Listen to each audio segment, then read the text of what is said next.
Oo naman. Hi guys! This is me, Tanya. Join me Join me as I prepare as I prepare for the for the storytelling storytelling contest. Yes, okay. Sige. Guys, pakita namin sa inyo. Si Tanya is grade 3. Okay? Estudyante ni Auntie Glo for almost 2 years, no, Tan? Okay, so gusto namin ipakita sa inyo. Doon ka, para hindi masyadong para nang mona yung siopaw na yung mukha mo sa camera. Okay. So, we're just going to show this paano magbasa si Tanya, guys.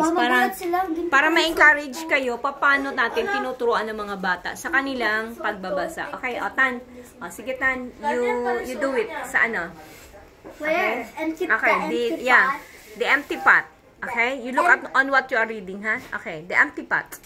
The empty pot. Okay. The story of the next emperor of China. Okay. One day long ago, the king of China announced a contest to find the next ruler of the land.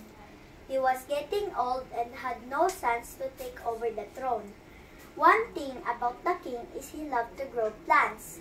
So he announced that any boy who wanted to be king would have to come to the palace and get a royal seed.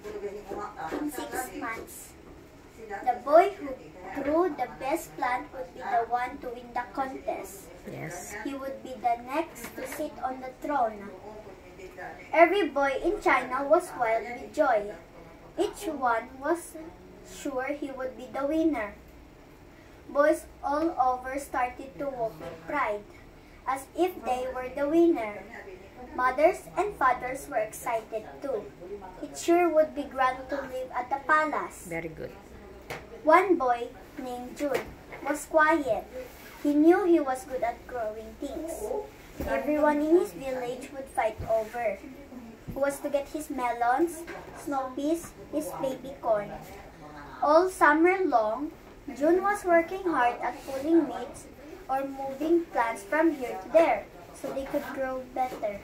Yes. Next. On the big day when the royal seeds were to be given out, huge crowds of boys came to the palace.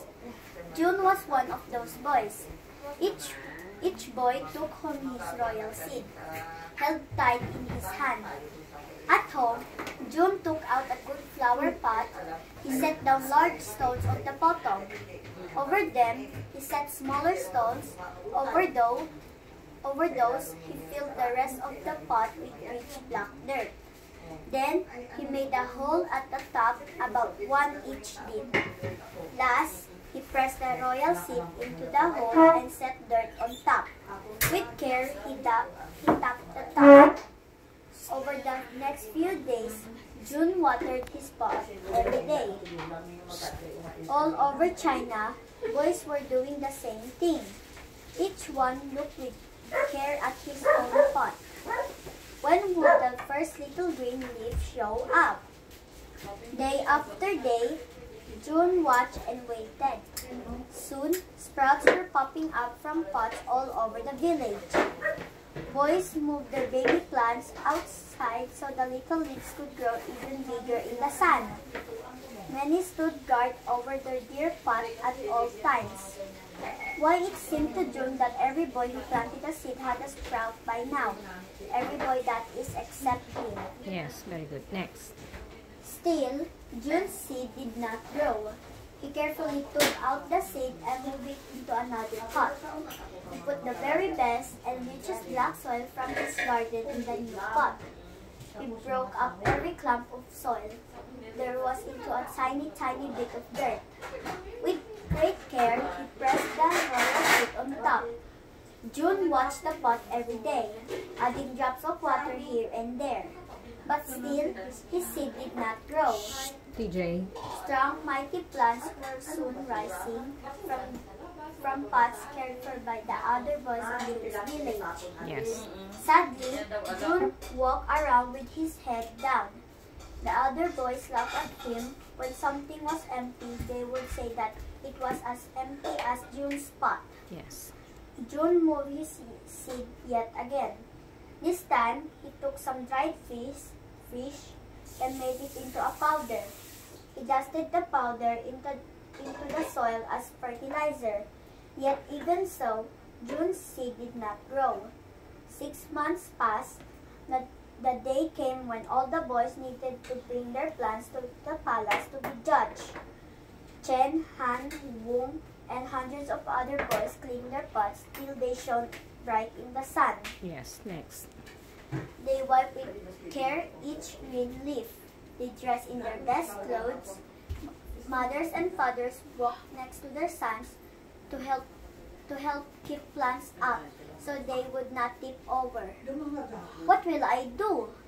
Wailed June to his mother and father as he looked out the window. The other boys were walking with pride to the palace. My pot is empty. My seed did not grow. Bring the king your pot the way it is, Yes. said his father. That's right, said June's mother. You did the best you could. His face red with shame. June carried his empty pot on the road to the palace. Happy boys who could hardly hold such a large plant passed him by. At the palace, all the boys lined up, holding their big, strong plants in front of them.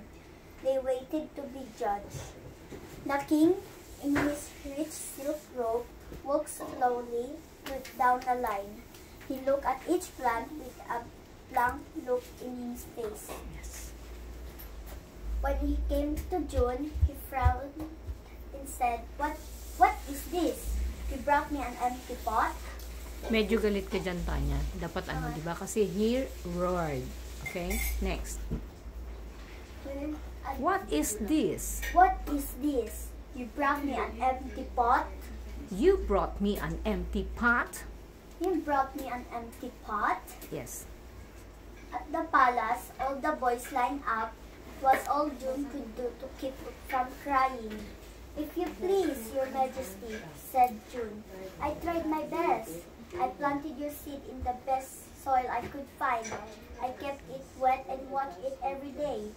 When the seed did not grow, I moved it to new soil. I move it to new soil. I moved it to new soil, and I even moved it a third time, but it just didn't grow. June hung his head. I'm sorry, said the king. Turning so everyone could hear, he roared. I do not know where all these other boys got their seeds. There is no way anything could grow from the seeds we passed out for the contest. And that is because all those seeds had been cooked. No plant could grow from them. And he smiled at June. Very good, very good. Okay, so okay naman yung reading, no? Pero merong ilang points na kung saan nawawala yung tamang expression, yung tamang diction. But just the same, since napapractice natin siya everyday, I think that would be fine. Okay? So, maganda naman. Kasi yung expression niya, yung pagtigil niya, okay, yung pause niya, very good naman. Okay? So, guys, nakita niyo si Tanya, di ba? So, that is what I'm telling the parents na even if ganito tayo, no? Okay? So, Jay, hawakan mo nga, Jay. Para ano, diyan ka lang, ha? Ayan, huwag mo ganito mo lang. Ganyan mo lang. Okay? So, ganyan, ha? Ganyan. Okay. So, guys, nakita niya, di ba? So, Tanya was able to read all of this. Okay?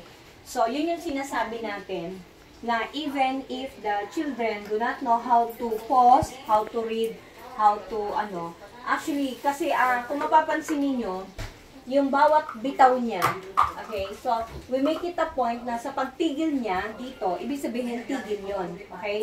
Although in some points, meron tayo dito, June watched the pot every day, adding drops of water here and there. Kumbaga dito, tumigil tayo. Alam niya na pagdating dito, tigil. Kasi, if you're going to write it na dire-diretso, malilito ngayon ng bata, saan siya titigil. So, the best thing for you to be able to encourage them is kung saan ang tigil, doon ang pause ng inyong writing. Okay? So, nakita niyo di ba? Very smooth nabasa ni Tanya. Although, meron tayong ilang revisions dito para doon sa expression na kung kailangan galit, kung kailangan nagtatanong, kung kailangan malungkot, So, yun yung kailangan maipakita niya. Very good, Tanya. On top of it all, so, natapos in a span of 8 minutes.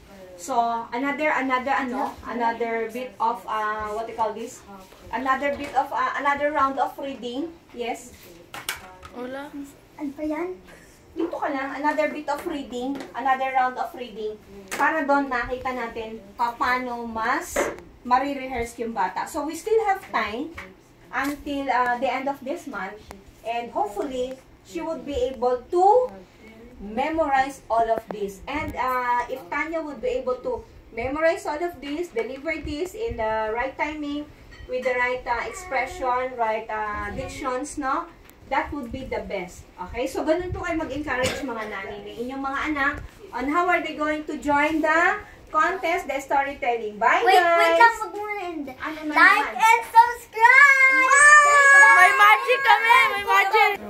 Ano itigil? Dahil kasi ano yan, kailangan kasi natin. Okay, you invite them, Tanya, to watch our vlogs and what you call this? Like and subscribe. Baka tumigil yan, Jay. Hindi yan. Tala yan. Okay? You invite them to watch your vlogs. What Okay. do I say? Yeah, you invite them. Ayun po yung aming baby Pia. Pia po, dali, you will be next in line na. Come here na. Oh! Dun si Pia. Okay. Guys, please like our Please channel. like our channel and subscribe and click the bell button. And then, like it Like it and make your comments and down make below. your comments down below. Down below, no? Okay, so, Bye-bye. if you think na ang reading na ito ay nakatulong po sa inyo, so, please do so, okay? So, ipopost po ni ate, I'm going to post all the, from the beginning up to the end. Meron kaming meron kaming supervisor dito, ayan, yan po yung aming yan po yung aming supervisor, si Nanay Edat. Okay? So, guys, ito po yan ha. So, hopefully makatulong po sa ating mga grade 3 students ang mga basahin na ito for you to be able to encourage your children to do the same thing, okay? To do the same thing in the vlogging. Ay, ano ba yan, Jay? In reading, no? Okay, so talagang ganyan, anything goes live. Okay? So, sige guys, maraming salamat po. Pia, mag-ano ka na ba in next in line? Ayan, just talaga la sumama. O, sige na, sama lang natin. Bye, guys. Bye, guys. O, ayan, lalaki ng mga alaga ko, guys. O, tingnan nyo naman, palaki ng mga I hope mukha, you oh. enjoyed this. Okay, sige. Mamaya ulit namin yung yung next round ulit namin, guys. Pia, halika na dito, nak. Ready na tayo. You will be next in line na, Ben. na tayo magbumat. Sige. Oh, you ready na your things. Pia, come here, Pia. Basa na dito, nak. Dali. Tingnan natin dito naman si Pia, guys. Dito naman tayo. Ayan. The second. Dito tayo, nak. Basa nga. Naku, talon ng talon. Game. Dito tayo, Pia.